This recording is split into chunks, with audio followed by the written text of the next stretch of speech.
Welcome to ప్రజా television news బులెటిన్ల ముందుగా headlines. తెలంగాణలో అధ్వానంగా మారుతున్న గురుకుల పాఠశాలలు.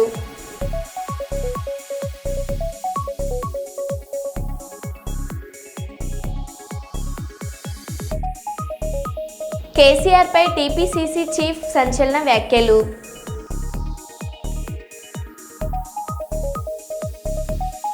ఏపీలో కొత్త రోడ్లకు గడ్కరీ గ్రీన్ సిగ్నల్.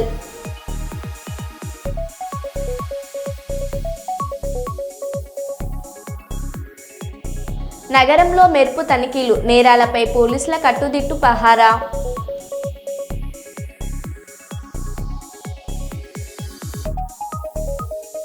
టీటీడీ సరుకుల నాణ్యతను పరీక్షించే మరో 2 యంత్రాలు ప్రయోగాత్మకంగా ప్రారంభం.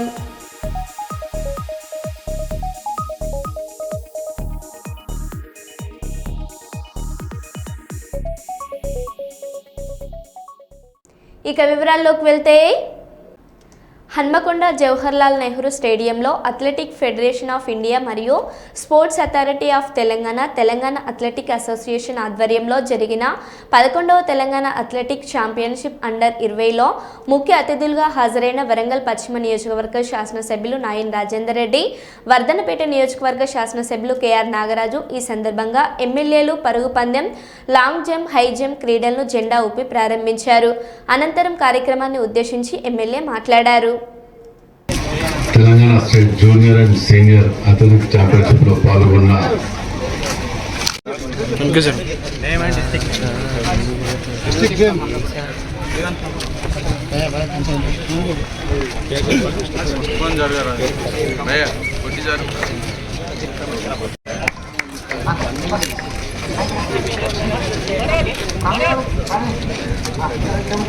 మీకు మెడల్ సెరమనీ ఉంటుంది అతిథులచే.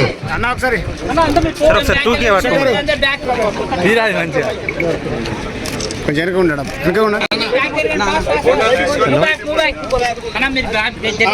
వెనకరా అక్కడ ఇవ్వండి జరుగు.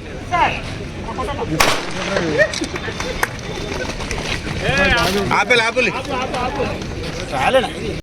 రాబోయే రోజులలో వరంగల్ క్రీడాకారులకు ఒక హబ్గా మారబోతుందనటానికి మాకు పూర్తి స్థాయి నమ్మకంతో ముఖ్యమంత్రి గారిని కలిసినప్పుడు మీకేం కావాలో చెప్పండి, మేము చేయడానికి సిద్ధంగా ఉన్నాం అని, క్రికెట్ స్టేడియం కావాలి అనగానే ఒక నిమిషం కూడా వెనకాడకుండా క్రికెట్ స్టేడియం కానివ్వండి, స్కూల్ కానివ్వండి, స్కూల్ అయితే ఈ ఇయర్ అడ్మిషన్స్ మిస్ కావద్దనే ఉద్దేశంతో ఆగస్టు ఈ నెల 15కే ఓపెన్ చేయండి అని చెప్పి ఒక ప్రిన్సిపాల్ని 10 మంది స్టాఫ్ని అలాట్ చేయడానికి ఆదేశాలు ఇవ్వడం జరిగింది. అంటే నిజంగా కూడా ఈ ప్రభుత్వంలో అత్యధికంగా విద్య, వైద్యం, దాంతోపాటు ముఖ్యంగా స్పోర్ట్స్ మీద ముఖ్యమంత్రి గారు కూడా చాలా ఇష్టం వారికి ఈ స్పోర్ట్స్ అంటే. దాంట్లో ఎక్కడ కూడా కాంప్రమైజ్ కాకుండా ముందుకు వెళ్ళడం అనేది నిజంగా మా అదృష్టంగా భావిస్తున్నాం. ఎందుకంటే మా పీరియడ్లో ఇలా క్రికెట్ స్టేడియం వస్తుందంటే మాకు అంతకంటే కావాల్సింది ఏం లేదు జీవితంలో, నిజంగా చెప్పాలంటే. మరి వీటన్నింటిలో కూడా ఈ క్రీడలతో వచ్చే ఉపయోగాలన్నీ మనకు తెలిసిన విషయాలే. ముఖ్యంగా అన్నిటికంటే ఇంపార్టెంట్ ఎన్ని కోట్లు పెట్టినారా అనేటువంటి ఆరోగ్యం, ఉద్యోగం, క్రమశిక్షణ, వీటన్నిటితోటి కూడా ముడిపడి ఉన్నదే క్రీడలు. మరి ఇంతమంది ఈ విధంగా ఇలా ఈ స్టేడియం కలకల్లాడుతుందంటే రాబోయే రోజులలో రోజు ఇదే విధంగా ఉండే విధంగా ఏర్పాటు చేయడానికి మా సాయ శక్తుల ఇంకా 3.5 సంవత్సరాలు మా టర్మ్ లోపల ఎన్ని కావాలో అని ఏర్పాటు చేయడానికి మేము నిజంగా కూడా వీటి మీద ప్రత్యేక శ్రద్ధ వహిస్తున్నాం. పోలీస్ అధికారులు వృత్తిలో ఉత్తమ నైపుణ్యం ప్రదర్శించినప్పుడే ప్రజలకు సరైన న్యాయం అందించగలుగుతామని రాష్ట్ర డీజీపీ జితేందర్ అన్నారు. వరంగల్ పోలీస్ కమిషనరేట్ ఆధ్వర్యంలో పీటీసీ మామ్నూర్ వేదిక గత 3 రోజులుగా జరుగుతున్న 2వ తెలంగాణ పోలీస్ డ్యూటీ మీట్ ఘనంగా ముగిశాయి. ఈ ముగింపు వేడుకలకు రాష్ట్ర డీజీపీ ముఖ్య అతిథిగా పాల్గొనగా జైళ్ల డీజీపీ డాక్టర్ సౌమ్య మిశ్రా విశిష్ట అతిథులు పాల్గొన్నారు.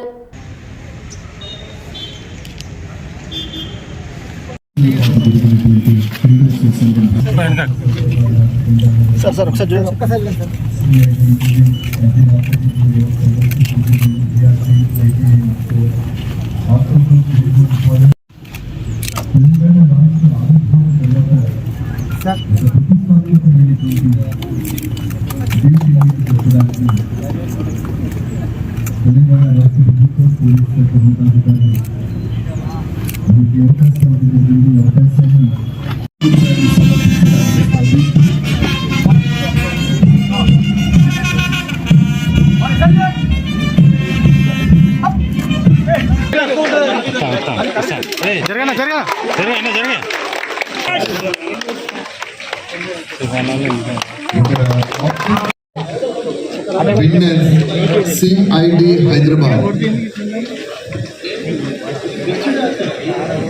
Winner CID Hyderabad. Intelligence.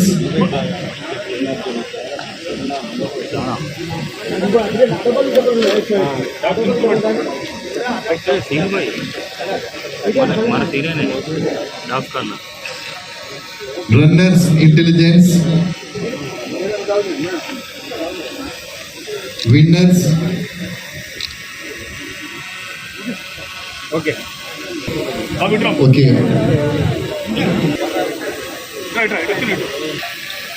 Winners.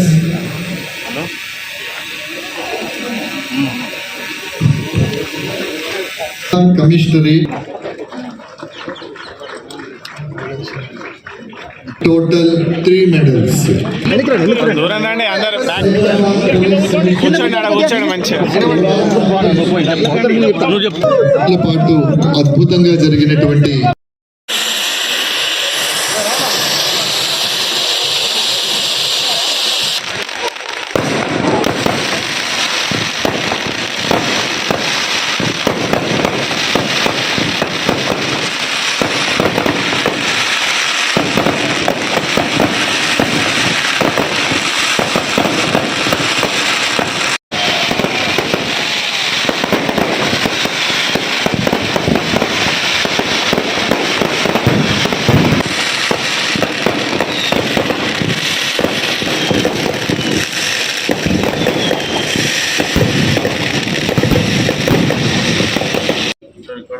I'm very happy that this year also we conducted the duty meet. I understand that I congratulate several participants who are here today to participate in the second duty meet of Telangana. In fact, at the outset, I must congratulate our DGP Garu for having started this wonderful program. In fact, for me, this is the second state police duty meet in Warangal. In 2008, I was the SP here, and we had the first ever state police duty meet in Warangal. And it was such a wonderful event, and I remember it very fondly. And ippudu kuda nenu ekkada velte, in fact, Dr. Reddy unnaru ikkada, so they tell me how beautiful it was. Even now, officers who participated at that time, old timers, they all tell me about that duty meet. In fact, I feel so proud, so honored to be back in Warangal State Police Duty Meet. I would like to begin by congratulating all the participants who have been selected from various ranges, units and special wings, including intelligence, cybersecurity, CID, etc. Your performance over the past 3 days reflect not only your dedication but also high level of discipline and professional experience will further strengthen your preparedness for the future duties and help you perform even better in the upcoming National Police Duty Meet, which is going to be held in Pune. I hope you will all help Telangana Police to again lift the championship trophy in this National Duty Meet also. And I take this occasion to also inform you that the National Prisons Duty Meet is also being held in Telangana. రక్త నేత్ర అవయవ శరీర దానాలు సామాజిక బాధ్యతని అదనపు collector Ramagundam నగరపాలక సంస్థ కమిషనర్ జె అరుణశ్రీ అన్నారు. 100 రోజుల కార్యాచరణ ప్రణాళికలో భాగంగా రామగుండం నగరపాలక సంస్థ కార్యాలయంలో మెప్మా ఆర్పీలకు రక్తనేత్ర అవయవ శరీర దానాలపై అవగాహన కల్పించారు.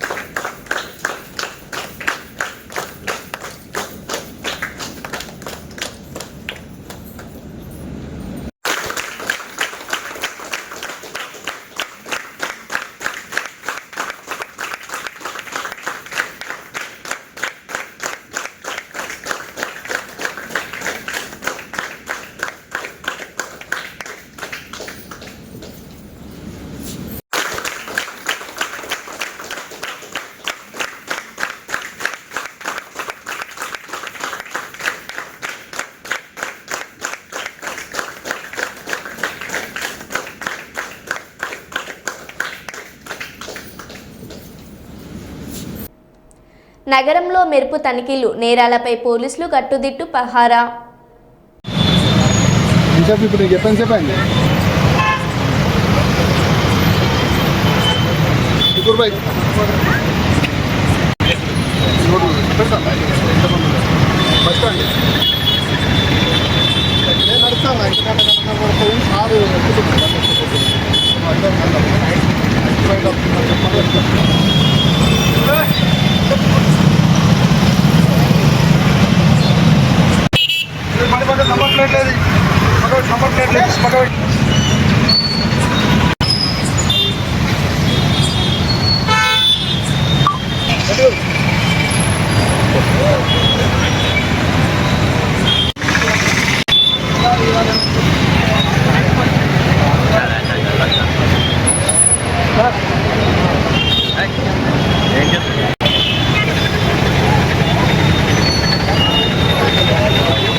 హన్మకొండ జిల్లా హన్మకొండలోని నయీంనగర్ ఎస్ఆర్ జూనియర్ కళాశాలలో మొదటి సంవత్సరం ఎంపీసీ చదువుతున్న మిట్టపల్లి శివాని అనుమానాస్పదంగా మృతి. కుటుంబీకులకు ఎలాంటి సమాచారం అందించకుండానే మృతదేహాన్ని వరంగల్ ఎంజీఎంకి తరలించిన కళాశాల యాజమాన్యం.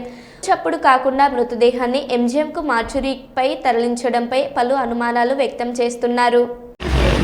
టార్చర్ అవుతుందన్న గల పంపాను నాన్న.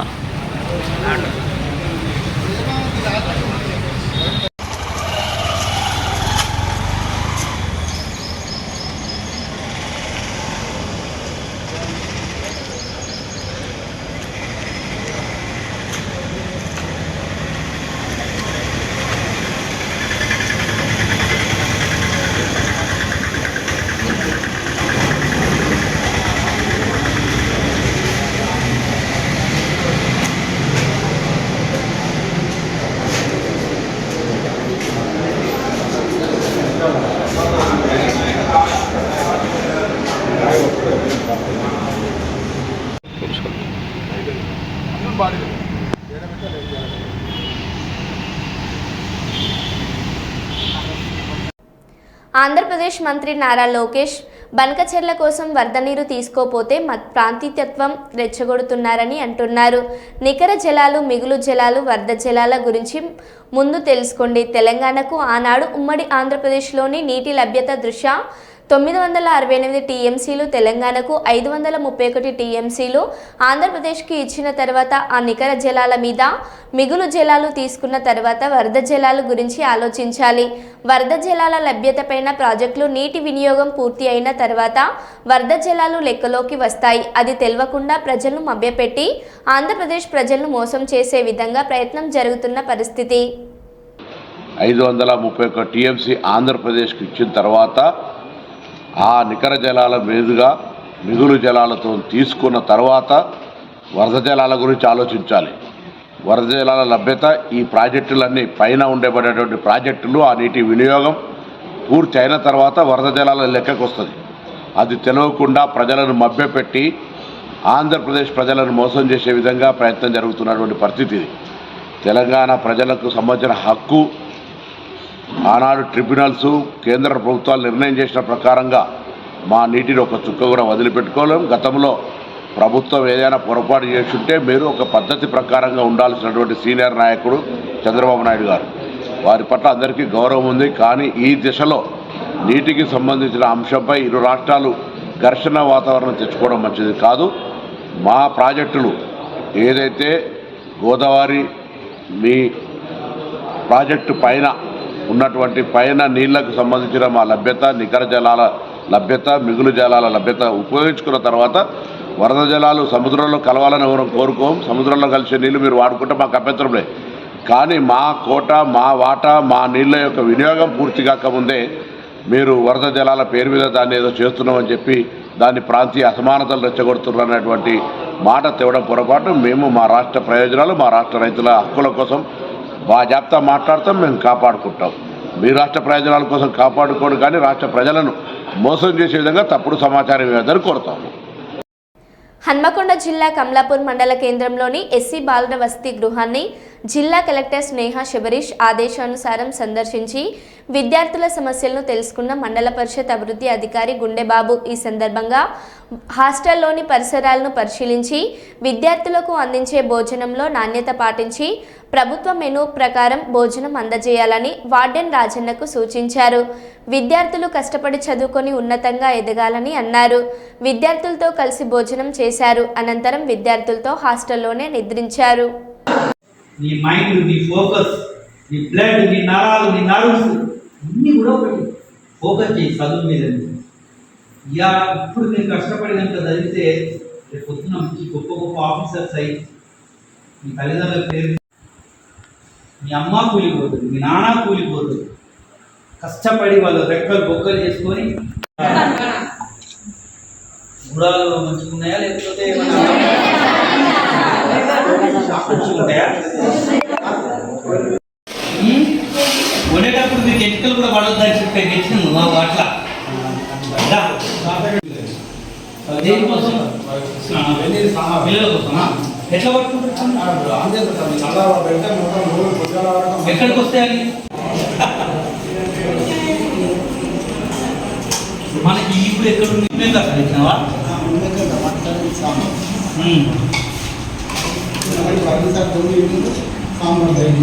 ఫ్లాష్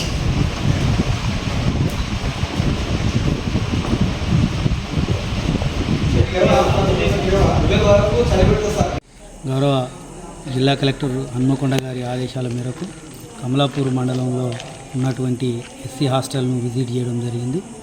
ఈరోజు ఎస్సీ హాస్టల్లో భోజనం చేసి ఇక్కడే నిద్రించడం జరుగుద్ది. ఇక్కడ పిల్లలకు ఏ విధమైనటువంటి ఫెసిలిటీస్ ఉన్నాయి, వారికి ఫుడ్ పరంగా కానివ్వండి, ఆరోగ్యపరంగా కానివ్వండి, అదేవిధంగా ఇతర ఎలాంటి ఫెసిలిటీస్ ఉన్నాయో అవన్నీ కూడా పరిశీలించడం కోసం ఈరోజు ఇక్కడికి రావడం జరిగింది. ఇక్కడే పిల్లలతో భోజనం చేసి ఇక్కడే వాళ్ళ సమస్యలన్నీ కూడా తెలుసుకొని అదేవిధంగా ఇక్కడే నిద్రిస్తాం. ఇప్పటి వరకు కూడా నేను పిల్లలతో అందరితో కూడా ఇంటరాక్ట్ కావడం జరిగింది, పిల్లలతో మాట్లాడడం జరిగింది. ప్రభుత్వం నియమ నిబంధనల ప్రకారం మెనూ ప్రకారమే ఇక్కడ అన్నీ కూడా ఫుడ్కు సంబంధించి మెయింటైన్ చేస్తున్నారు. పొద్దున కానివ్వండి, సాయంత్రం, మధ్యాహ్నం కూడా ఇచ్చేటువంటి ఫుడ్ కూడా ఏ విధంగా ఇస్తున్నారని అన్నీ కూడా నేను పిల్లలతో ఇంటరాక్ట్ చేయడం జరిగింది. అదేవిధంగా వాళ్ళకు డార్మెంటరీలు కానివ్వండి, అక్కడ హాస్టల్లో కూడా బెడ్లు ఏ విధంగా ఉన్నాయి, ఆ పిల్లలకి ఇచ్చేటువంటి ఫెసిలిటీస్, బెడ్షీట్స్ కానివ్వండి, డ్రెస్సెస్ కానివ్వండి, అవన్నీ కూడా పిల్లలతో అడిగి తెలుసుకోవడం జరిగింది. ఈరోజు ఇక్కడే నిద్రపోవడం జరుగుతుంది పిల్లలతో. భూమి సునీల్ జీవితం వడ్డించిన విస్తరి కాదు, పట్టుదలతో తనకు తానే నిర్మించుకున్న చరిత్ర. మైబాద్ జిల్లా కురవి మండలం అయ్యగారిపల్లి గ్రామంలో భూమిని నమ్ముకొని బ్రతికిన సాధారణ రైతు మేక సంజీవారెడ్డి గారి బిడ్డ దేశమంతా గుర్తించిన భూమి సునీల్గా ఎదగడం సామాన్యుడు సాధించిన ఘన చరిత్ర. సంజీవారెడ్డి గారికి జన్మించిన సునీల్ రెడ్డి గారు జీవితం ఇప్పుడు కనిపించినట్టుగా అందమైన జీవితం కాదు, లేకుంటే ఇప్పుడు అనుభవిస్తున్న గుర్తింపు, పేరు ప్రఖ్యాతులు వడ్డించిన విస్తారంలో వారి జీవితంలోకి రాలేదు. ప్రతి క్షణం, ప్రతి నిమిషాన్ని ఒక క్యాలిక్యులేటెడ్గా, అంటే ఒక సామాన్యుడు సైతం ఒక లక్ష్యాన్ని నిర్ణయించుకుంటే, ఒక సామాన్యుడు సైతం ఒక గోల్ పెట్టుకుంటే, ఒక సామాన్యుడు సైతం సాధించగలడు అని నిరూపించిన అతి కొద్ది మంది వ్యక్తుల్లో మనం నేటి యువత స్ఫూర్తిగా తీసుకోవాల్సిన వ్యక్తుల్లో మనం జిల్లా నుంచి మొదటి వరుసలో ఉండే వ్యక్తి సునీల్ రెడ్డి గారు అని చెప్పడానికి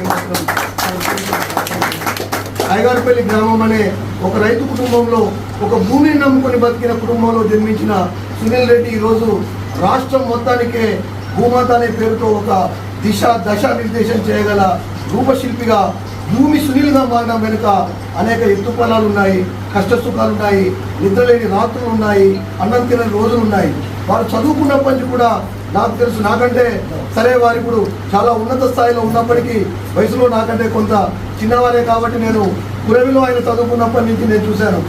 చదువు మాత్రమే లక్ష్యంగా పెట్టుకుని, అంటే పేదరికాన్ని జయించడానికి, సమాజంలో ఒక గుర్తింపు సాధించడానికి దగ్గర దాని చదువు మాత్రమే ఆయన నిర్ణయించుకొని చదువు ద్వారానే విజయాన్ని సాధించాలనే అంబేద్కర్ స్ఫూర్తితో సునీల్ రెడ్డి గారు ముందడుగు వేయడం వల్లే ఈరోజు ఇంతమంది పెద్దలు ఆయన రాక కోసం చూసే పరిస్థితి, ఆయన కోసం ఎదురు చూసే స్థితి ఉంది.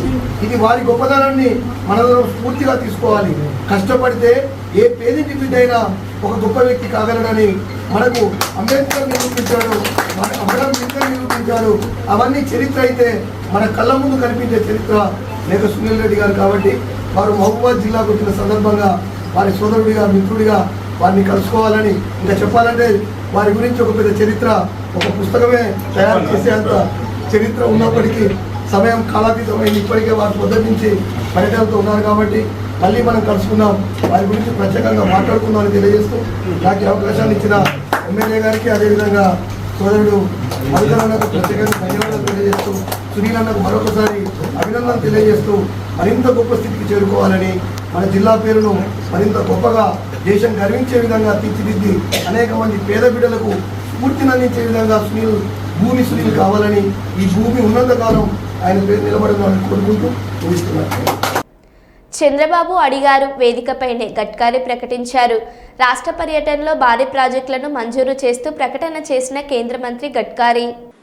सीएम साहब ने कहा कि नए जो काम करने वाले उसकी आप अनाउंसमेंट कर दो, तो मैं वो अनाउंसमेंट कर रहा हूँ. एक तो पहला जो है, मैं आज जो है वो 6 लेनिंग विजयवाड़ा से मछलीपट्टनम 2600 करोड़, इसका तुरंत काम शुरू होगा. मछलीपट्टनम शहर का ट्रैफिक के जाम से निश्चित रूप से राहत मिलेगी. दूसरा, विनुकोंडा से गुंटूर 2 लेन है एग्जिस्टिंग, अब इसको हम बड़ा कर रहे हैं 2605 करोड़ का, ये भी मंजूर कर रहा है. इससे विनुकोंडा से गुंटूर का 2 घंटे से घटकर 1.5 घंटा रह जाएगा. कोटप कोंडा के शिव मंदिर और कोंडवा किले तक आसान पहुंच जाएंगे. 4 lane of Guntur नाराकुडूर 2000 crore 47 kilometre, इस साल इसका काम शुरू हो जाएगा. इसके साथ साथ अक्कीविट्टू से दिगमरू, ये काम 45 किलोमीटर का है, 2500 करोड़ का ग्रीनफील्ड प्रोजेक्ट है, नया रोड बना रहे, इसी साल इसका काम शुरू हो जाएगा. ये हमारे वर्मा जी का आग्रह था, उन्होंने मुझे दिया था. बाद में 4 लेनिंग पेडाना से लक्ष्मीपुरम 4200 करोड़, इसी साल 118 किलोमीटर, ये भी हम लोग तुरंत सैंक्शन करके इसी साल इसका काम शुरू करेंगे. बाद में बुग्गा काइपा गिडलूर 4200 करोड़ का 135 किलोमीटर, इसी साल इसका काम शुरू हो जाएगा. 4 laning of Mudunur Kadapa 1182 crore 48 kilometre, ये भी इसी साल शुरू हो जाएगा. इसके साथ हैदराबाद विजयवाड़ा 6 लेनिंग जो है, इसका काम हमने शुरू किया है. इसमें बहुत एक्सीडेंट होते हैं और ये रोड पर 50,000 पीसीयूज ट्रैफिक है, ये पूरा करेंगे. इसमें हम लोग अंबर उपेटा रथावरम और काचावरम से वेस्ट इब्राहिम पट्टनम यहाँ बाईपास भी बना रहे हैं. इससे हैदराबाद से विजयवाड़ा 5 घंटे का समय 2.5 घंटे में आएगा. पर इसके साथ साथ ये बहुत पीसीयूज है, आज मैं वहाँ मीटिंग में बताने के लिए भूल गया, पर मैंने अधिकारियों को आदेश दिया है कि हैदराबाद से विजयवाड़ा नया ग्रीन एक्सप्रेस हाईवे हम बनाएंगे और 2 घंटे में आपका होगा. विजयवाड़ा से हैदराबाद 2 घंटे में आप जाएंगे. उस ग्रीन एक्सप्रेस हाईवे का डीपीआर बनाने की भी सूचना मैंने डिपार्टमेंट को की है. बाकी और भी प्रोजेक्ट है. निश्चित रूप से आंध्र प्रदेश के विकास में जैसे मुख्यमंत्री मार्गदर्शन करते, आप सब लोग मांग करते हैं, मैं पॉजिटिवली प्रयास करूंगा. నల్గొండ జిల్లా త్రిపురారం మండలం బాబుసాయిపేట గ్రామంలో ఇందిరమ్మ ఇల్లు మంజూరైందని గుడిసెను కూలగొట్టిన పూలెందుల గురువమ్మ. తర్వాత బీఆర్ఎస్ పార్టీ మద్దతుదారులు అని లిస్టులో నుండి పేరు తీయించిన కాంగ్రెస్ నాయకులు ఉన్న గుడిసెను కూల్చేసి అద్దె ఇంట్లో ఉంటున్నామని స్థానిక నేతలను అధికారులను ఎంత వేడుకున్నా కనికరించడం లేదంటూ బాధితుల ఆవేదన. ఉన్న గుడిసెను కూలగొట్టినాక ఇల్లు వచ్చిందని మీరు టీఆర్ఎస్ లో తిరుగుతున్న ఉద్దేశంతో వాళ్ళు మా ఇల్లుని రాకుండా వచ్చిన ఇల్లుని తీసేసి ఏరే వాళ్ళకి ఇచ్చారు. మాకేం ఇల్లు లేకుండా అయింది. మేము ఇప్పుడు మందిల కిరాయికుంటున్నాం. కనీసం మాకు ఇల్లు కూడా లేదు. మేము మందిల కిరాయికుంటున్నాం అని బతిలాడినా కూడా కాంగ్రెస్ కార్యకర్తలు ఒక్కరు కూడా వచ్చి చూసిన లేదు, ఇటు ఒక్క ఈడ ఇల్లు ఉన్నదా లేదని అడిగిన లేదు. మళ్ళా మా తమ్ముని కొడుక్కి ఆడు తల్లి లేదు, తండ్రి లేదు, ఇద్దరు డెత్ సర్టిఫికేట్ తీసుకుపోయి కాంగ్రెస్ కార్యకర్తలకు చూపించినాం. అయినా కూడా వాళ్ళు కనికరం లేకుండా కూలగొట్టిన ఇల్లు కూలగొట్టారు కదా, కనీసానికి ఇవ్వండి బతుకుదానికన్నా ఉపయోగపడుతుందంటే అట్లా కూడా ఇల్లు తీసేసి వాళ్ళు నచ్చిన వాళ్ళకు ఇచ్చుకుంటారు. మరి ఇప్పుడు ఆమె ఆడుంటుంది, ఈ మంది నెల కిరాయికుంటున్నది. ఇప్పుడు ఇల్లు రాలే, ఇల్లు వచ్చి ఉన్న గుడిసె కూడా కూలగొట్టి మంది నెల కిరాయికుంటుంది. అది కూడా బతిలాడినాం. పోయి కాళ్ళ మీద పడేటట్టు కూడా మా తమ్ముడు కూడా పోయి కాళ్ళ మీద పడి బతిలాడు. అయినా కూడా కాంగ్రెస్ కార్యకర్తలు తీసి పక్కన వేస్తున్నారు. మరో బులెటిన్లో మళ్ళీ కలుద్దాం. Stay tune.